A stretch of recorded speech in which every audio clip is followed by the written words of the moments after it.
Alright guys, in this video I'm going to go over how I play and arrange jigs for Clawhammer, and I know I've had several of you ask how I go about doing that, so I figured I would go ahead and make a short video just going over some of the things that I've learned playing and arranging them over the years, as well as provide a few tips for the technique. I know that there aren't a whole lot of resources out there as far as jigs being arranged for Clawhammer goes. Mike Iverson and Ken Perlman are a few players I can think of that have. So I know that there's some tab and video resources out there. Now back when I was playing and dabbling with minstrel banjo, jigs, 6/8 jigs, tended to pop up here and there throughout the banjo tutors from the mid-1850s onward. So that gave me my first feel for being able to play in a different time signature besides, 4/4 time or 3/4 time or 2/4 time. Some of the minstrel tunes tended to be in. So Tim Twist is my credit for that, as far as being able to learn some of those. So that's kind of helped my technique for playing along the way, as well as just listening to different groups, Bothy Band, Day Danan, Lunasa, just to name a few, as well as a few individuals, Kevin Burke, and a few others. Just listening to the tunes and just trying to figure them out myself, using various tunings and such, and figuring out what tunings fit better for particular tunes, which I'll get to a little bit later. And if you've followed my channel for long enough and have subscribed, thank you. You'll know that I've played and arranged quite a few jigs over the years. So what I'm going to do is I may make a couple of these videos just going over one jig. I may do a couple of popular jigs as well as a few obscure ones that I know. For this video, I'm going to go over Morrison's jig, which is probably the most popular jig that you've probably heard, and it's in E Dorian. Now I know a lot of you would probably ask, well, what tuning would I use to play in that key? I use double D tuning, and the reasoning for that is I've come to discover that out of all the tunings, it fits the best as far as being able to play a set of tunes goes. And a lot of Irish and some Scottish music tend to be played in sets where there might be 3 or more tunes that all range in various keys, and to be able to play one tune after another without having to retune is a plus. And I know because of the nature of banjo goes, there's a plethora of tunings. A lot of times one particular tune might have its own unique tuning, but double D tuning or AD/ADE tuning is the one that I've found that fits the best as far as being able to play more of your common keys that a lot of Irish tunes, particularly jigs, are in. So besides being able to play D tunes, of course, you can play E minor, you can play B minor, you can play A minor or modal, you can play D minor, and you can play G.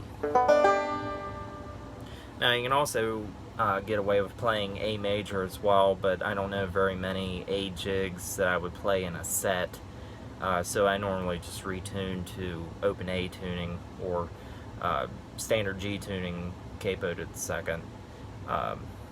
So I'm going to play Morrison's through once at normal tempo, and then I'm going to play it through again slowed down. So that way it'll give you the chance to see what my right hand and my left hand is doing, and then I'll explain, what my hands are doing after I'm done playing.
So, one thing right off the bat that you may notice, and this is just the nature of the 6/8 time, is that um, as far as the clawhammer technique goes, it's not going to be the same as the standard bum diddy stroke or rhythm um, pattern.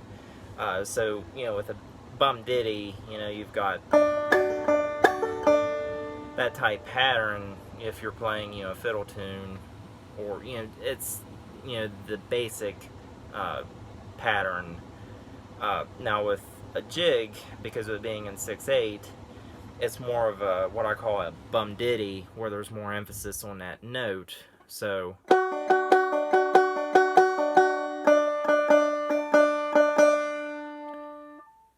So another thing you may have noticed as well with my right hand is that I tend to rest my thumb behind my index finger, and that's mainly just to provide a little bit of support, since it's doing the bulk of the work with playing.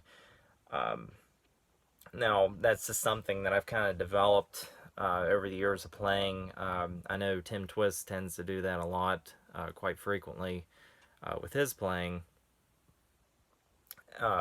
Another thing you may have noticed is that the 5th string, I'm pretty sure I didn't hit it at all. Now that's just something with the way that I've arranged them, and it's something that I've noticed that the 5th string doesn't get used like it would be like playing a 4/4 tune or a fiddle tune, where it would be used and employed more as a drone note.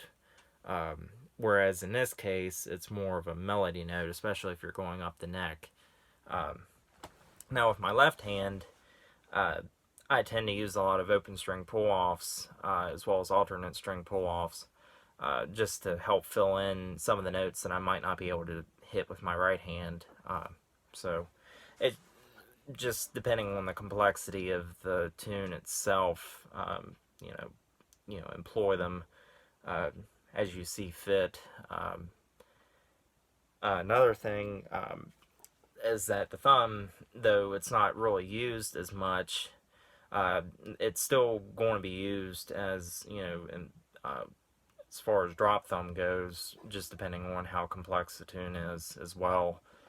So hopefully this opened up some things as best as I can provide it, as far as the technique and stuff goes, is how I play jigs.